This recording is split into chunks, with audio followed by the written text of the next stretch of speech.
ये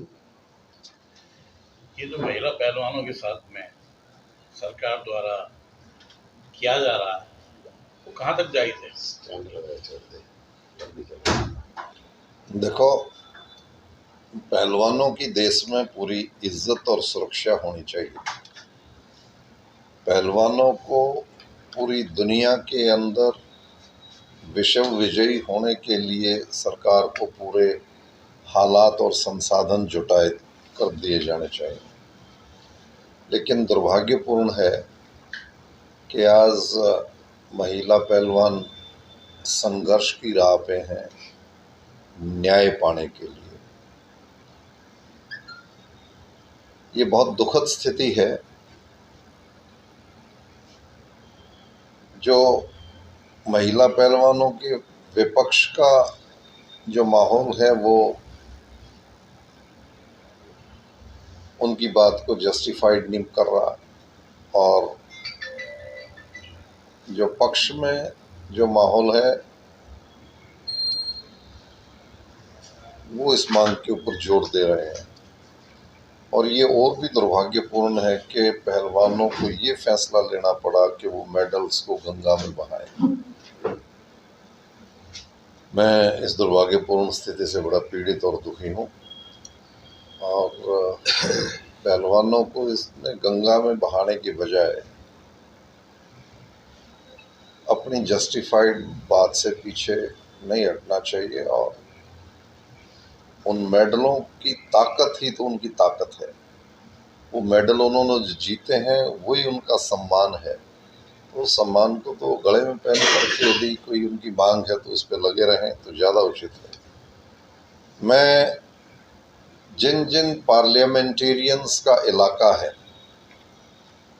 जो member parliaments हैं जिनके इलाके से वो पहलवान आते हैं, सबसे ज़्यादा जिम्मेवारी उनकी मैं मानता हूँ कि वो सरकार के उनके बीच में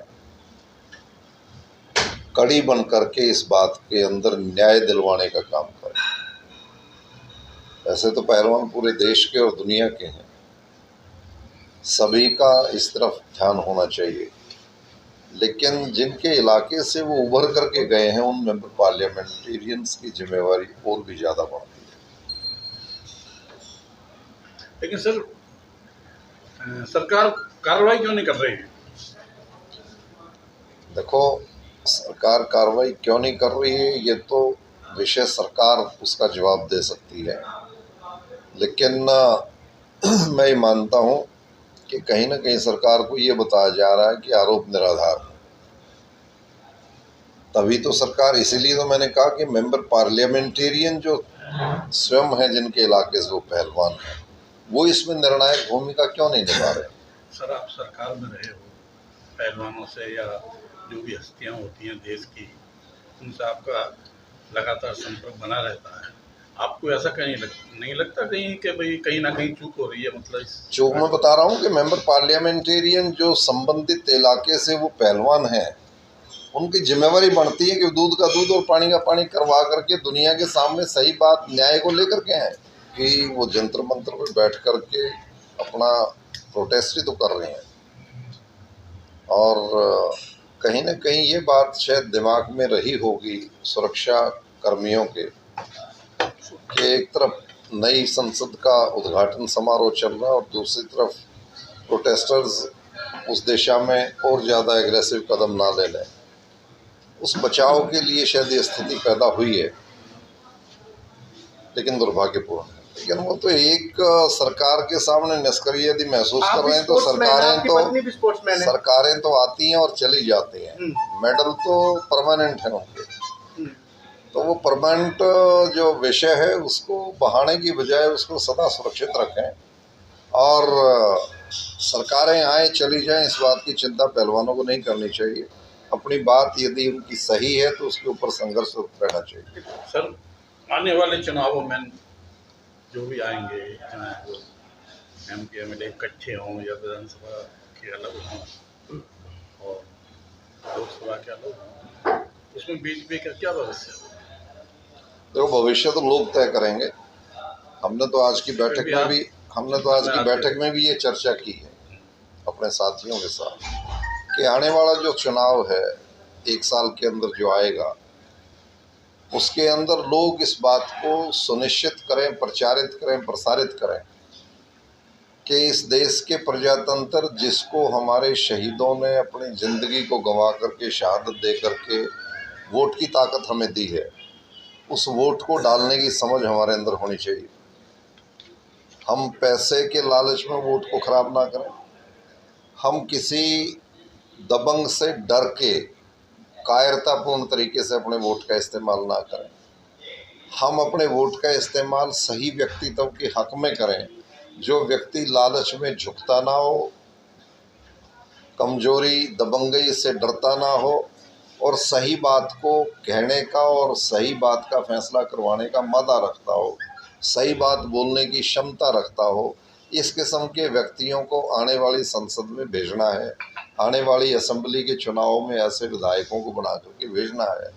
हम आज यहाँ हांसी विधानसभा क्षेत्र के बहुत सक्रिय जो कार्यकर्ता थे वो मिले थे मेरे से, और इसी बात के ऊपर बल था कि हम सब मिलकर के हरियाणा और देश के अंदर ये प्रेरणा पैदा करें कि शहीद भगत सिंह और सुभाष चंद्र बोस और अनेक हज़ारों स्वतंत्रता सेनानियों की आत्मा प्रफुल्लित और प्रसन्न हो, रोए ना। इस दिशा में हिंदुस्तान के आवाम को वोटिंग ट्रेंड को अपनाना होगा। तो यदि इस किस्म के व्यक्तित्व के पक्ष में वोट किया होता तो आज इस किस्म की दिक्कतों का सामना नहीं करना पड़ता और प्रजातंत्र का सही मायना तभी पूरा होता। आप सरकार के खिलाफ ये तो आपको तय करना है मैं किसके पक्ष में बोल रहा हूँ, किसके खिलाफ बोल रहा हूँ। मैं मुद्दे के पक्ष में, प्रजातांत्रिक प्रणाली के पक्ष में बोल रहा हूँ।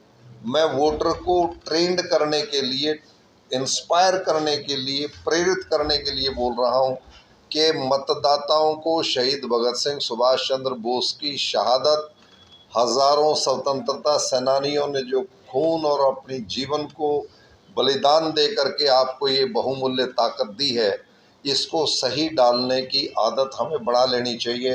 पैसे के लालच में हमें नहीं कमज़ोर पड़ना है, गुंडागर्दी से हमें नहीं डरना है और हमें हवा का रुख नहीं देखना है, हमें सही हवा का रुख बढ़ाना है। कॉन्फ्रेंस का मोटिव तो ये है कि हांसी विधानसभा क्षेत्र के लोग पिछले दिनों से मेरे से चर्चा कर रहे हैं कि मैं जो रेगुलर हर हफ्ते अपने साथियों को मिलकर के उनकी दिक्कतों को सुलझाने का काम करते थे, अपने लोगों की मदद का काम करते थे, उसी बात को दोबारा से शुरू किया जाए। और आज बैठक में ये निर्णय हमने किया कि हर महीने के दूसरे बुधवार को, ऑल्टरनेट बुधवार को, मैं ये समय दोबारा से हांसी विधानसभा क्षेत्र के लोगों के लिए सुनिश्चित करता हूं कि जब भी मैं सारा दिन यहाँ रहूँगा और 15 दिन के पखवाड़े की जो भी उनके मसले होंगे, दिक्कतें होंगी, विषय होंगे, उसको उस दिन बैठ करके हम सुनेंगे और उनको निपटाएंगे और अपने साथियों को, हर हांसी की विधानसभा क्षेत्र के मतदाताओं को इसी मुद्दे के लिए हम प्रेरित करेंगे कि वो ईमानदारी के साथ वोटिंग ट्रेंड को अडॉप्ट करें, मजबूती के साथ अपने वोटिंग ट्रेंड को मजबूत करें, अपराइट लीडरशिप को विधानसभा और पार्लियामेंट में भेजने के लिए वो काम करें। करप्ट, भ्रष्ट, गुंडे, गलत व्यक्तित्व विधानसभा और पार्लियामेंट की तरफ ना जाए, इस दिशा के अंदर बैठ करके हम काम। जब मैं हांसी विधानसभा क्षेत्र को रिप्रेजेंट करता था अपनी पार्टी की तरफ से, सरकार की तरफ से, तो माननीय मनोहर लाल जी को हमने बुला करके हांसी विधानसभा क्षेत्र का फंक्शन, रैली यहाँ पे किया था और उसके अंदर उस वक्त भी हमारी जिला बनाने की मांग थी और मैंने धन्यवाद किया था उस वक्त माननीय मुख्यमंत्री जी का। उन्होंने हमारी बात को मानते हुए हांसी को ज़िला प्रशासन घोषित कर दिया था और एसपी लेवल का अधिकारी यहाँ बैठने लग गया था और ये पेंडिंग रखा गया था कि जैसे आने वाले समय के अंदर हालात माकूल होंगे और ये तय कर लिया जाएगा कि अब ज़िले की आवश्यकता है, उस वक्त ये विचार करके भी इसको हम ज़िला बना दें। तो वो विषय अभी पेंडिंग है, अब तक कहीं ये विचाराधीन नहीं है बट मैं माननीय मुख्यमंत्री जी से इस बात में चर्चा और मीटिंग करूंगा कि हमारी उस पेंडिंग मांग को अब समय रहते उसको पूरा किया जाए। ये जो नेताओं के विरोधाभास हैं, किसमें? दुष्यंत चौटाला जी कह गए थे उनके पास कोई प्रपोजल ही नहीं जा रहा नहीं, है, पर कौन कह रहा प्रपोजल है? और राणा जी कह रहे हैं कि जी 100% बना के जाऊंगा मैं। देखो तो ये जो विरोधाभास वो है, उनका विषय है। मैंने मेरा विषय बताया कि जिला पुलिस तय करवाने वाले हम थे, और माननीय मुख्यमंत्री जी का धन्यवाद भी मैं करता हूं कि उन्होंने जिला पुलिस इसको बढ़ा दिया था, और जो हमारी मांग थी जिला बढ़ाने की उसको पेंडिंग जो किया था उसके ऊपर अब पुनर्विचार करके इस विषय को दोबारा से तय करें। देखो, दीपेंद्र हुड्डा जवान सांसद हैं, अच्छी बात है, वो बेरोजगारी का मुद्दा उठा रहे हैं। मैं ये बात कहना चाहता हूँ कि बेरोजगारी ऐसा मुद्दा रहा है, जो कोई भी मुख्यमंत्री रहा, कोई भी सरकार रही, बेरोजगारी हमेशा एक मुद्दा रहा है। हमने अपने समय के अंदर ये बात ज़रूर तय की थी कि रोज़गार मिलता है हुनर के साथ, और हुनर नौजवान को दिया जाए ताकि वो रोज़गार में चला जाए। आपको याद होगा, जब मैं मिनिस्टर था तो 3380 इंजीनियरिंग कॉलेजेस पॉलिटेक्निक्स में एडमिशन होते थे पूरे हरियाणा में, और 3.5 साल के अरसे में मैंने 1.5 लाख के ऊपर हुनर वाली शिक्षा पैदा कर दी थी, जिससे गुरु Jambheshwar science and technology university हमने बनाई। सेकंड फेज में sir Chhoturam science and technology university हमने बनाई। हर ज़िले के अंदर हमने इंजीनियरिंग कॉलेजेस दिए, हर ज़िले के अंदर हमने पॉलिटेक्निक कॉलेजेस दिए, और शॉर्ट टर्म डिप्लोमा कोर्सेज भी हमने चलाए ताकि रोज़गारों देने के लिए नौजवानों को हुनर दें और वो रोज़गार में जाएं। और मुझे खुशी है, आज लाखों बच्चे मेरे उस फैसले की वजह से आज 50,000 से लेकर के 5-5 लाख रुपए महीने की तनख्वाह विदेशों में, देश में और दिल्ली के 3-4 तरफ, गुड़गांव, फरीदाबाद, सोनीपत, बहादुरगढ़, पंचकुला की तरफ, रेवाड़ी की तरफ जो हमारा इंडस्ट्रियल और कॉरपोरेट हाउसेज जितने हमारे हैं, आज उनके अंदर उसी कलम के फैसले की वजह से बच्चे नौकरी करते हैं। वरना यूपी और बिहार से बच्चे हमारे यहाँ सर्विसेज करते थे। हमारे बच्चे दक्षिणी भारत में जा कर के डिप्लोमा और डिग्री करके आते थे। 20-20, 25-25 लाख रुपए डोनेशन और पैसा खराब होता था।